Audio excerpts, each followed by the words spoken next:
We should march. Like on graduation. Shoulder to shoulder, two and two. Let's go. Every school day, the students are escorted down a corridor from their jail cells to their classrooms. Two 11th grade books. Yep. In Miss Horwick's room, a few of her best students are here early to help her set up. My name is Deloyle Kershaw. I'm 18 years old. I was previously attending Chicago International Charter School. It's a private school. I had honor classes, actually. I was doing very well, and to this day, I do regret dropping out of school. I got arrested for armed robbery. Yes, I did it. It's true. And I'm gonna take full responsibility for what I did. I did it. 8. Deloyle's been here for about 6 months while his case has made its way through the system. Unlike most schools, the roster of students is constantly changing throughout the year. Some will get convicted and go to prison. Others might beat their case or get probation. Dominitric Michael has been here for more than 2 years awaiting trial. Like Deloyle, he's here on an armed robbery charge. But in many ways, he's more typical of students here in that he wasn't really interested in school before he got locked up. Freshman year, I went to Harper High School on the south side of Chicago, and I went to Proviso East and Maywood. Then, it really didn't make a difference to me back then. It didn't matter. Will a night ever find El Dorado? Strange as it may sound, Dominitric says that when he started going to school in jail, he found it was a better place for him to learn. It was the environment, it was the teachers that care for the student, which is what I never experienced in a Chicago Public High School. It's just, give me my paycheck, I got mine, you gotta get yours in the Chicago Public High School. But in the county, we have experienced teachers here that all care. How did you understand the poem and you hadn't done your vocabulary? Because the context clues. exactly. Thank you, Anthony, because of the context You taught me clues. that. Today, Miss Horwick is teaching poetry. Most of her students are way behind when it comes to the basics. You know, in Chicago, the statistics say that we have some of the lowest reading scores in the nation. And I see that here. So I figured out, I said, they love poetry. They're always rapping, they're always writing. So I said, I'm going to take that syllabus and use every piece of poetry in every unit before I do any fiction or nonfiction, just to get them in the habit of doing the syllabus, of answering questions, of thinking and using their brain. Right. When you guys write your poetry, those are narrative poems. They're telling a story, like when you write your rap. Right. A guard checks in periodically throughout the school day. Needless to say, there are so many distractions to their education here. First of all, it's hard not to focus on their court cases. I mean, you have people here fighting cases 6 to 30 years, and their primary focus is trying to get out of here. How can I beat this? And then school will come second. For the first year and a half I was here, my main priority was school. It wasn't my freedom. So my case was looking bad. Dominitric rejected a plea bargain that would send him to prison for several years. But if he's convicted of armed robbery, he could stay locked up until he's in his late 40s. When they're not in class, the students live on what's known as a school deck. It's the same as every other deck at the county jail, except that everyone living here goes to school during the day. But the students like to call these the gladiator decks because they say they're the most violent. It's all the younger detainees, immature, young-minded. All of them get together at once, they'll fight over anything, they'll do anything. So my main focus is my education, but at the same time, I gotta watch my back. Basically, when I go into my cell at the end of the night, it makes me feel depressed sometimes. I be down, but I cope with it, I deal with it. I'm kind of used to it by now. No, it's not such a bad environment to get an education. It's just if you want to get an education, you got to be determined and dedicated towards doing it. Deloyle says that one of the reasons the school wing is so tough is that many of the students aren't here to get an education. It's a majority of them that's really there to enjoy the luxuries of the wing. And one of them is coming to school, which passes time, and a lot of it is just to come in, you know, talk to teachers, look at women. you know, you got a lot of horny hormones going around the wings. So you gotta watch out for some people like that. Some of them like to come to school just to look at women.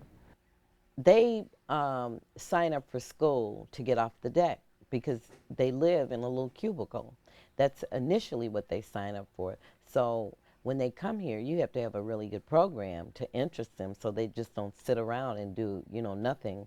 Okay, at this table. Imagine for a minute that you're a high school teacher, and not only are all your students alleged criminals, but they come to your classroom way behind in basic skills like reading and writing. How do you interest these students in science and literature? This was Ms. Horwick's dilemma when she started here.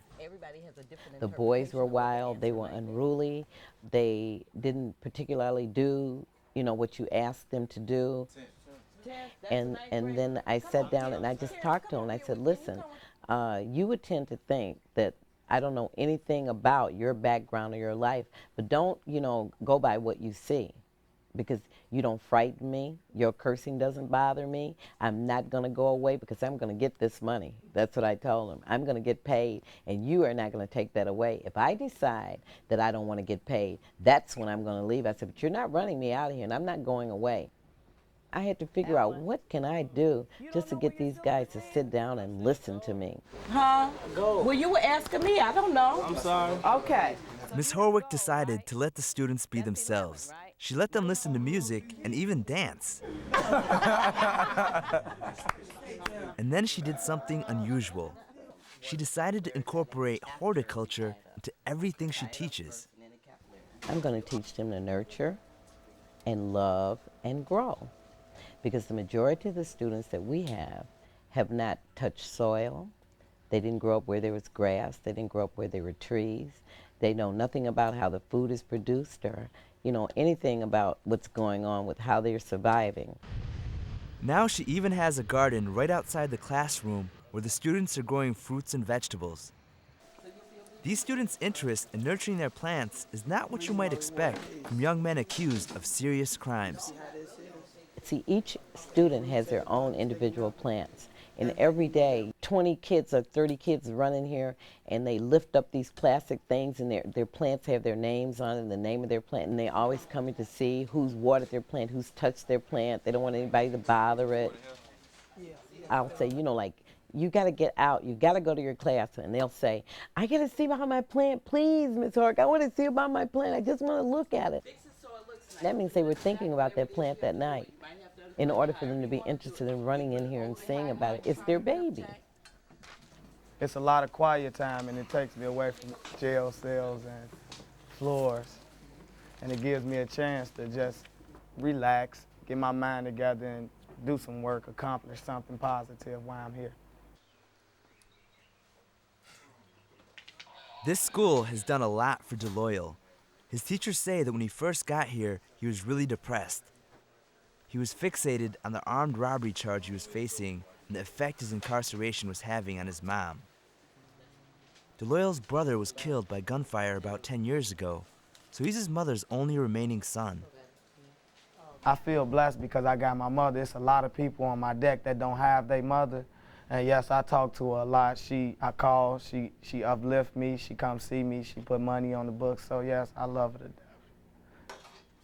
My mentality has changed. I can honestly say that. Once I first got here, it was like, okay, you in your deepest pit now, is no way out. And then I determined if I'm not getting out, if I am getting out, I'm still gonna become something or somebody.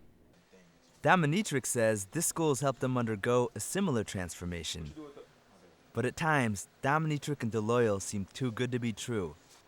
They both say they've been so interested in their education ever since they got locked up. But it's easy to wonder whether they're just singing a different tune because they hope it'll help them get out. We asked Dominitrix to convince us that he really has changed. Well, really, I really can't tell you anything because I can say anything right now. But really, you'd have to see for yourself. See the outcome for yourself.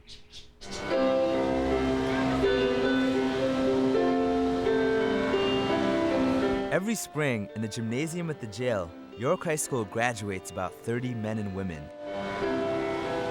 Dominitric already took his high school equivalency test to get his GED, but now he's finished the coursework to earn his high school diploma.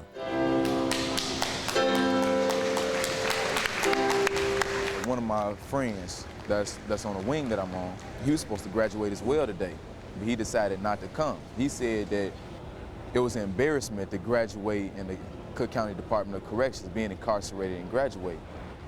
But how my mindset is, it's more of an accomplishment. It's showing that you have succeeded living around so many people that desires nothing better for their life but drugs, sex, and death. I mean, you able to accomplish, not allowing them to pressure you into living the same lifestyle that they're living. And now we will have the valedictorian, Miss Sharita Harris. Standing before you today, along with my fellow classmates, proves that we can overcome all trials and tribulations. The valedictorians say many of the same kinds of things you might hear at any other graduation. Things that might ordinarily come off as cliches, but that somehow take on a new significance here. And remember, a failure is not when you try and fall. A failure is when you fall and simply don't try to get up. Now that we have gotten up, let's dust ourselves off and show the world that we are the greatest. The graduates' families are allowed to attend. For them, this is a day filled with all kinds of emotions. Aside from all of the feelings that usually come with seeing a son or daughter or grandchild graduate, they have the pain of knowing that their kids are locked up and that they may stay locked up for many years. After the students get their diplomas, they're each offered a single flower, which they can give to their family. Usually when they visit, it's through a thick glass window, but today they get a rare opportunity to actually touch. Dominitric's mom didn't show up, so he gives his flower to a favorite teacher. Dominitric realizes that one of the things that was always missing from his life was a role model, and he knows that's true of a lot of the young men here. He says that's what actually drove him to get his diploma. He wants to be a role model for other detainees. Since I've been here so long and I've strived so hard, I've given hope to other detainees that feel that now maybe it can be done, maybe I can do it. I remember eavesdropping and hearing a couple of detainees talking. They were saying, what's the point of trying to change your life now if you didn't want it outside? And one of the other detainees, he responded saying, well, Dominitric Michael, he's done it, so why can't I do it? At the end of the graduation, their families wave goodbye from across an aisle. The guards get in place for this to make sure the students don't cause a disturbance. Afterward, there's a luncheon with outside catering. This is a big deal for people who've been eating jail food for months or years, so they pile as much food on their plates as is humanly possible. And then, the party's over. The graduates take off their caps and gowns. They're handcuffed, and they return to their deck. Congratulations! Thank you. This is just the beginning, right? Yes. Okay. A few months after graduation, Dominitric seems to be making good on his promise to be a role model. He's gotten permission to leave his deck so he can help out at the school. Did you read this story yet? DeLoyal's also been helping here. He almost has enough credits to graduate now, so he started tutoring some of the students who are struggling. You can fall from a mountain, you can fall from above, but the great fall is when you fall in love. DeLoyal's experiences tutoring have made him realize just how much he likes working with people. And now he's thinking that if he ever gets out of here, he might want to make a career out of it. Actually, I was thinking about becoming a social worker because I'm good with helping people with problems, relating to people. It makes me feel good once I know that I have taught somebody something that I've learned, you know. It's rewarding. One of the reasons these students have become so focused on life after jail is that a social worker here has been encouraging them. Greg Gaither runs a transition program that tries to connect students with jobs in schools when they've been released. I have to say, what are you going to do when you leave here? Will you go back to school? A job is a good thing, but remember, the job market fluctuates based on the economic situation. The more education, the better your opportunities are. Now Greg's got both of these students actually thinking about college. Dominatrix started studying for the ACT, and he's even applying for scholarships. Of course, Dominatrix doesn't have internet access, and he can only make collect calls. So Greg's been helping him with the application process. I've been driving the point home to him that you have an opportunity to tell the University Admissions Committee about your life and about your goals, and to really emphasize the fact that he's been incarcerated, because it gives them a perspective about your ability to overcome challenges. But for Dominatrix, all this talk about college can be somewhat unsettling. It's hard for him to sit down and plan for his future when his future could include years of prison time. I got hope for leaving. Then on the other hand, I try not to make too many plans when I don't have that authority in my hands. So if I don't have to say so, I try not to plan for it. Of course, whether it be in 1 year or in 30 years, Dominatrix will eventually get out. Tuck your shirts in, gentlemen. Tuck your shirts in. In fact, most of these detainees will be released at one point or another. And perhaps that's ultimately why it's so important that these young men get an education here in jail. Because if they don't get an education here, they turn right around and go back to exactly what they were doing. Somebody has to tell them that if you don't have any hopes or dreams, or you don't educate yourself, the only place you can go is back down. Dominatrix and DeLoyal started going to school here with the hopes of picking up some job skills and maybe even a degree. But what the school has really offered them more than anything else is the hope that they one day may be able to succeed. And when they do get out of here, that might make a big difference in their lives. DeLoyal is close to earning his high school diploma, just a semester away. But a few days after this video was taken, his case came before a judge, and DeLoyal pled guilty to robbery. But because it was his first offense, the judge only gave him 2 years probation, and DeLoyal was set free.